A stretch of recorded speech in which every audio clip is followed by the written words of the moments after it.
today. So how do you become filthy rich? Today I'm going to be going over the book Rich Dad, Poor Dad. I just recently read it and I kind of reviewed it before coming back on here. And I wanted to kind of go through some of the main themes of the book, what I got from it, and if I think that you should read it as well. So there are going to be spoilers in this. If you wanted to go ahead and read the book first and kind of gain your own insight on it before listening, then go ahead and do that. I personally read it on Scribd. I will list down some resources in my description below. So, Rich Dad, Poor Dad. Spoiler alert, he's talking about two of his dads, his biological dad and the dad of his friend. And his biological dad had a whole bunch of degrees, and he was a very well-educated teacher. And he talks about the dad of his friend, barely got out of 8th grade, and they were both very dedicated, and they both admired learning and knowledge. And one ended up becoming one of the wealthiest men in Hawaii, and the other one left his family in debt and with bills after he passed away.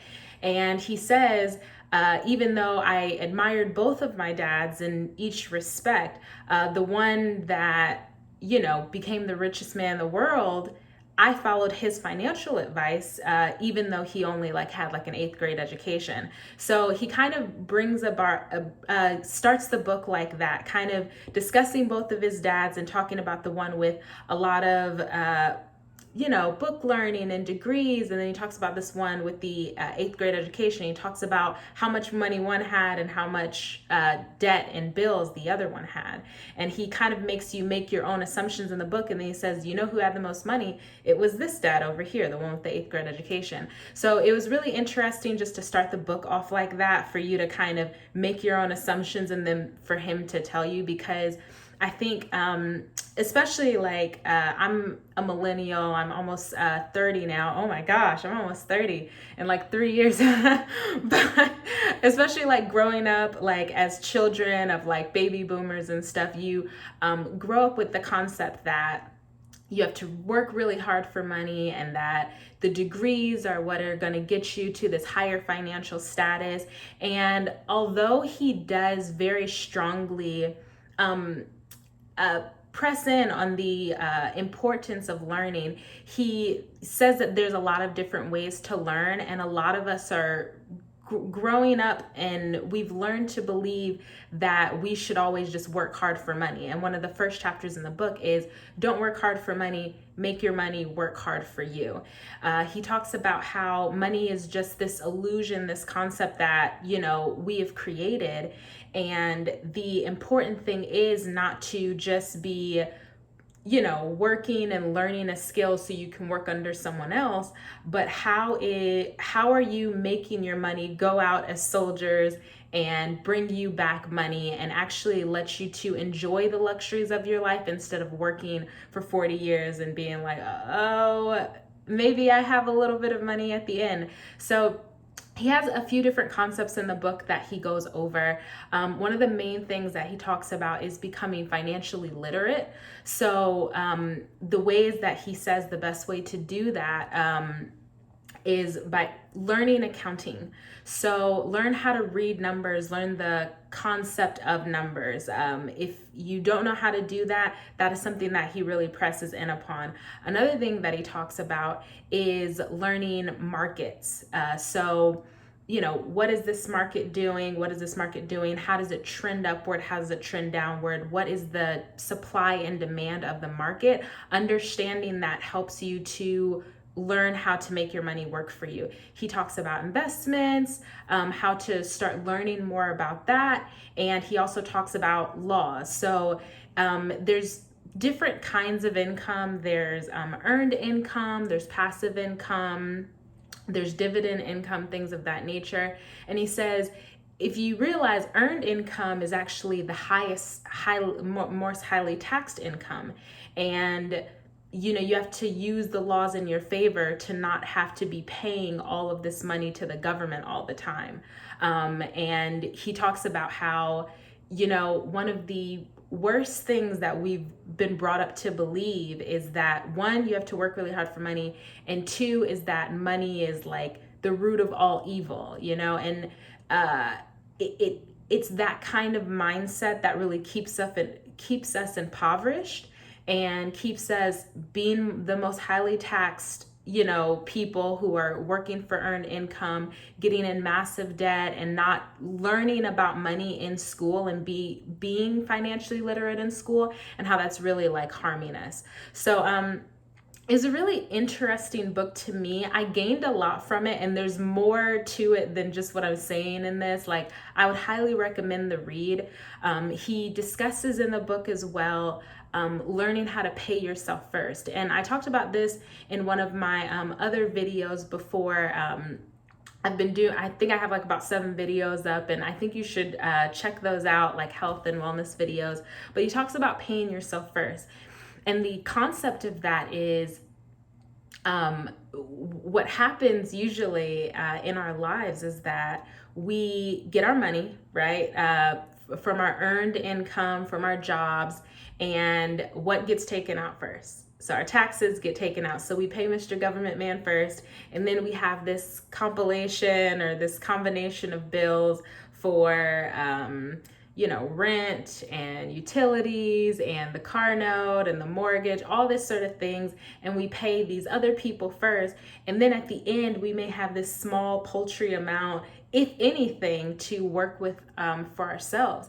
And he says, what kind of motivation does that really give you as a person? So he talks about learning to pay yourself at the front end. And when he talks about paying himself, he's not talking about buying this like luxurious car. It's about investing in something that is going to work for you.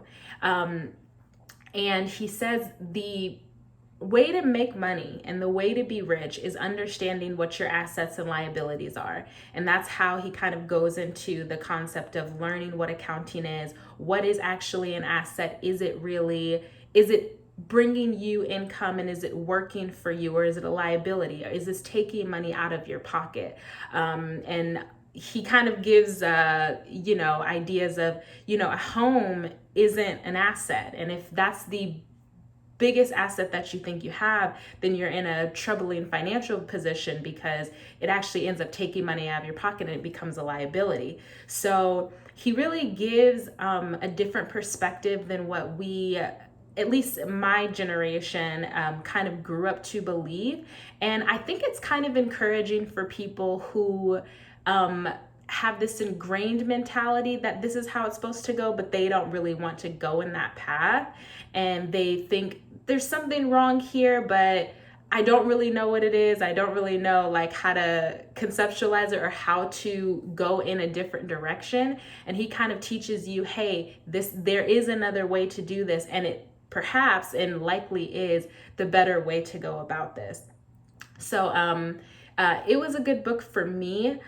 There's a lot of other things that he discusses in the book, some that, I don't even have time to fully go into, but I think the spirit of the book and the part that I really appreciated most is him talking about how to kind of free yourself from these dogmatic and really negative voices around that kind of still echo that idea that you have to do things this certain way. He really discusses how fear and doubt, skepticism, and even arrogance and thinking that you just know everything, how it's really, really hurting your ability to become and do whatever you want to do and really grow rich the way that you want to,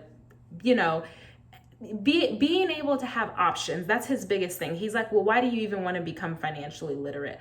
It's to have more options, because at the end of the day, you could have gone to school and done all these things, and it may be something that you truly, absolutely appreciate. So he's not decreasing the value of school or saying anything's wrong with it.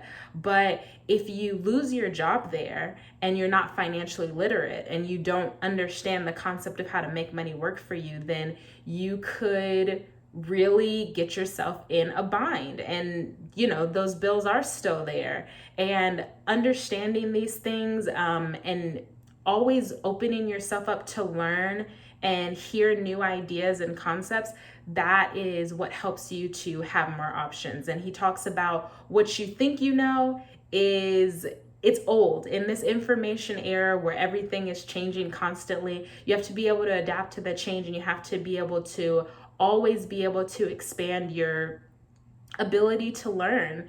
And you have to kind of take away that fear and that doubt, that skepticism, listening to everyone else, thinking that you know everything, and really just humble yourself and be confident.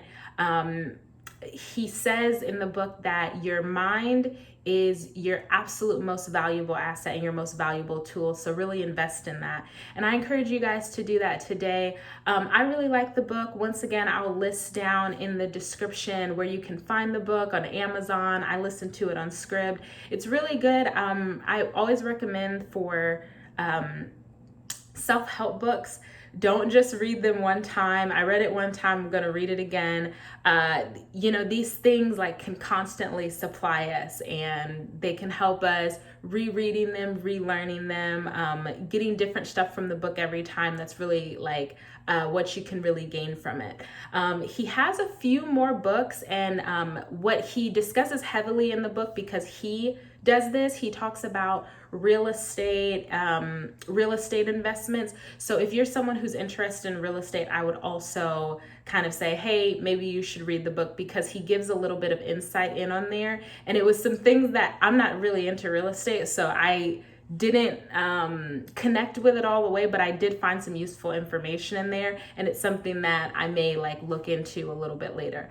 But yeah, I hope you enjoyed this video. Once again, if you enjoy lifestyle tips, wellness tips, health tips, please go ahead and subscribe to this channel. If you are interested in the book Rich Dad Poor Dad and you thought this was a good review, like this video, and comment down below if you are going to read this after this video review, and if you think that it's a book that you're interested in. I'd love to hear your comments down below, and I'll see you tomorrow. Bye.